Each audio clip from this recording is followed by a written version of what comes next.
اعوذ باللہ من الشیطان الرجیم، بسم اللہ الرحمن الرحیم۔ چینل پر آنے والے معزز دوستو السلام علیکم۔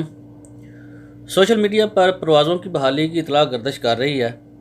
اس کے متعلق ریاض ایئرپورٹ کی انتظامیہ نے بین الاقوامی پروازیں شروع کرنے کی اطلاعات کی تردید کر دی ہے۔ سوشل میڈیا پر مسلسل افواہیں پھیلائی جا رہی ہیں کہ بین الاقوامی پروازوں کی بحالی کا فیصلہ ہو گیا ہے اور کنگ خالد انٹرنیشنل ایئرپورٹ بین الاقوامی پروازوں کی آمد و رفت کے لیے کھول دیا گیا ہے۔ ان افواہوں میں کوئی صداقت نہیں ہے۔ ریاض ایئرپورٹس کمپنی نے مزید کہا ہے کہ سوشل میڈیا پر کیے جانے والے تمام دعوے سراسر غلط ہیں۔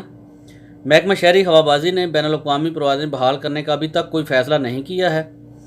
سوشل میڈیا پر محکمہ شہری ہوابازی کے جس خط کو بنیاد بنا کر بین الاقوامی پروازوں کی بحالی کا دعویٰ کیا جا رہا ہے وہ مقامی شہریوں کو بیرون ملک سے ریاض لانے اور وطن واپسی کے خواہش مند غیر ملکیوں کو اپنے وطن پہنچانے والی پروازوں سے متعلق ہے۔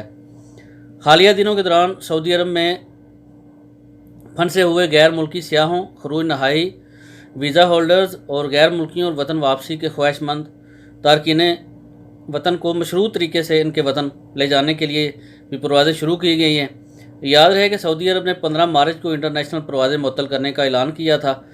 بعد میں وزارت داخلہ نے بین الاقوامی اور داخلی پروازوں کی معطلی میں مزید توسیع کر دی تھی۔ انٹرنیشنل پروازوں کی بحالی کا ابھی تک کوئی فیصلہ نہیں کیا گیا۔ دوستو، جب بھی پروازوں کی بحالی کا فیصلہ ہوگا میں اس خبر کو آپ کے ساتھ سب سے پہلے شیئر کروں گا۔ افواہوں پر کان نہ دھریں۔